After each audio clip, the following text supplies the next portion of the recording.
बिस्मिल्लाहिर्रहमानिर्रहीम। नाज़रीन अस्सलाम वालेकुम। आप देख रहे हैं वॉच टाइम्स और मैं हूं आपका मेज़बान ताहिर नसीर। नाज़रीन, आज हम बात करेंगे क्योंकि पाकिस्तान में बेरोज़गारी बहुत ज़्यादा बढ़ चुकी है। हर शख्स के, हर नौजवान के हाथ में स्मार्टफोन होता है और इंटरनेट की एक्सेस भी बहुत ज़्यादा आसान हो चुकी है। लेकिन पाकिस्तानियों ने एक नया फ्रॉड शुरू किया है ऑनलाइन के नाम से। अगर हम माजी में जाएं तो सबसे बड़ा जो फ्रॉड किया था डबल शाह के नाम से हुआ था, जिसमें नैब हरकत में आया था, मुलजमान गिरफ्तार हुए थे, शहरियों की करोड़ों रुपए की जमा पूंजी से वो महरूम भी हो चुके थे। लेकिन उसी को देखते देखते जब से पाकिस्तान में स्मार्टफोन्स आम हुए हैं, इंटरनेट की एक्सेस आसान हो चुकी है, तो ऑनलाइन के फ्रॉड भी दिन ब दिन बढ़ते जा रहे हैं। आज हम बात करेंगे ऑल पाकिस्तान प्रोजेक्ट के नाम से एक कंपनी मर्ज वजूद में आई है, जो लोगों को सरमायाकारी के नाम से धोखा दे रही है, फ्रॉड कर रही है। इस कंपनी के जो मालिक हैं आदम अमीन चौधरी उनका नाम है।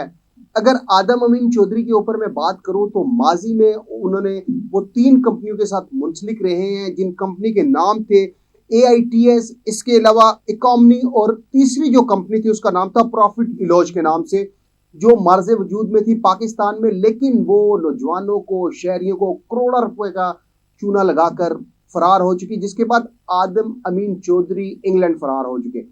इंग्लैंड में काफ़ी अरसा रहायश अख्तियार करने के बाद 1 साल कबल वो पाकिस्तान में वापस आते हैं। और जाहिर बात है, जब एक शख्स जिसको फ्रॉड का चस्का पड़ गया हो, जिसने फ्रॉड ही शहरियों से करना हो, तो दोबारा वो इसी शशोपंज में रहता है कि कोई ऐसी गेम मुतारिफ करवाई जाए ताकि रातों रात अमीर बन जाया जाए। आदम अमीन चौधरी की मैं बात कर रहा हूँ। जब वो पाकिस्तान में गुज़िश्ता साल वापस आते हैं तो सबसे पहले वो रुख करते हैं शहर कायद यानी कि कराची का, क्योंकि कराची में कुछ ऐसे नौजवान बैठे हैं, कुछ ऐसे एक्सपर्ट्स बैठे हैं कि जो कंपनियां बनाते हैं, कंपनियों को अरूज भी दिखाते हैं और उनको जवाल पजीर भी करते हैं। उन्होंने वहां से पे कुछ लोगों से रब्ता किया जो लीडर्स के तौर पर। अब लीडर्स क्या होते हैं, अपने नाज़रीन को मैं ये भी बताता चलूं कि लीडर्स उसको कहते हैं कि पाकिस्तान में कंपनी आई थी शैनल के नाम से, और उन्होंने एक प्रोडक्ट मुतारिफ करवाई थी और उनका काम ये था कि वो चेन्स बनाते थे।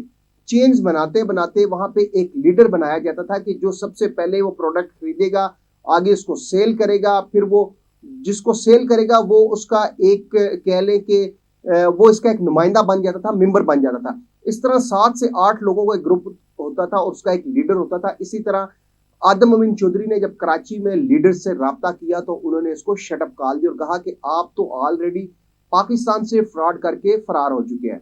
उसके बाद आदम अमीन चौधरी लाहौर का रुख करते हैं। वहां से भी जो नौजवान है उनको शटअप कॉल देते हैं और कहते हैं कि आप तो ऑलरेडी फ्रॉड करके फरार हो चुके हैं, दोबारा कैसे पाकिस्तान में आके आप शहरियों से फ्रॉड करेंगे। जाहिर बात है, एक शख्स जिसका एक वतेरा हो कि लोगों से फ्रॉड करना है, उनको सुहाने ख्वाब दिखाने हैं और उनकी जमा पूंजी से उनको महरूम करना है। आदम अमीन चौधरी का जब यहाँ पे उनकी दाल नहीं गलती लाहौर कराची में, तो वो रुख करते हैं KPK का, यानी कि कबायली इलाका जात का। वहां पे उनकी एक मुलाकात होती है एक ताजिर से, जो कपड़े का एक छोटा सा ताजिर होता है, जिसका नाम फैसल अयूब बंगश है।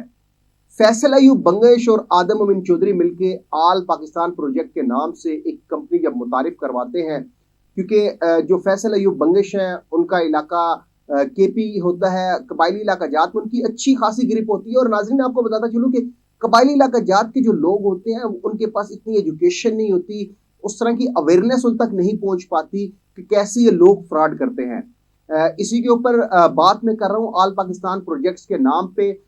इसके ऊपर जब हमने राब्ता करने की कोशिश की आदम अमीन चौधरी से, तो उनसे हमारा राब्ता ना हो सका। इसके ऊपर हम रोशनी डालेंगे कैसे इन्होंने शहरियों को अरबों रुपए से महरूम किया।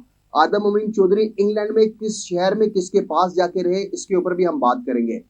फैसल अयूब बंगश के मुतालिक हम आपको बताएंगे कि एक छोटा सा ताजिर कैसे रातों रात अरबपति बन गया। नाज़रीन, हम आपको बताएंगे कि आल पाकिस्तान प्रोजेक्ट ने SECP में all Pakistan project and real estates के नाम से एक कंपनी रजिस्टर कराई है। लेकिन SECP का कंपनी एक्ट 84 ये कहता है कि कोई भी कंपनी शहरियों से सरमायाकारी के नाम पर पैसे इकट्ठे नहीं कर सकती। कोई भी कंपनी सरमायाकारी के नाम पर शहरियों को धोखा, फ्रॉड नहीं दे सकती। इसके ऊपर भी हम बात करेंगे, क्योंकि प्रोग्राम आज करने का मकसद सिर्फ यही था कि हमारा जैसे ही आदम अमीन चौधरी से रब्ता होगा तो हम उनसे पूछेंगे कि माजी में आदम अमीन चौधरी ने जो शनाख्ती कार्ड बनाया था वो किसी और के नाम से था इन्हीं का ही, लेकिन उसका जो नाम था वो था वकास अमीन चौधरी।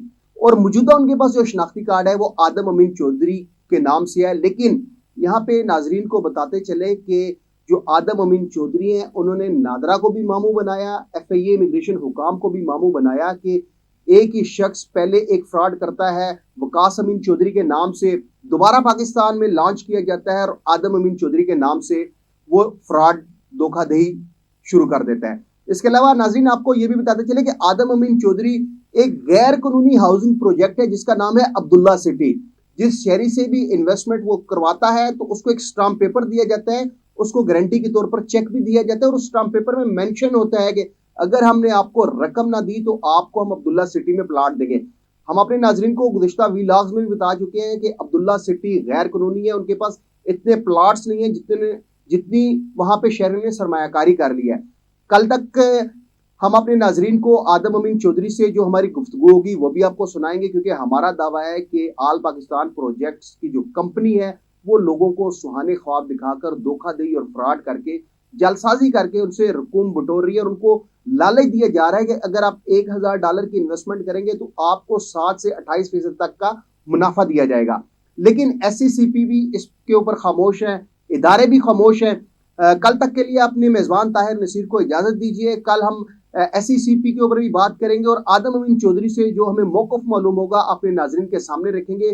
फिर आपने खुद अंदाज़ा लगाना है कि किस तरह ये लोग फ्रॉड करते हैं। माजी में भी ये फ्रॉड करके यहाँ से रफू चक्कर हो चुके हैं। कल तक के लिए अपने मेज़बान ताहिर नसीर को इजाज़त दीजिए। अल्लाह हाफिज़।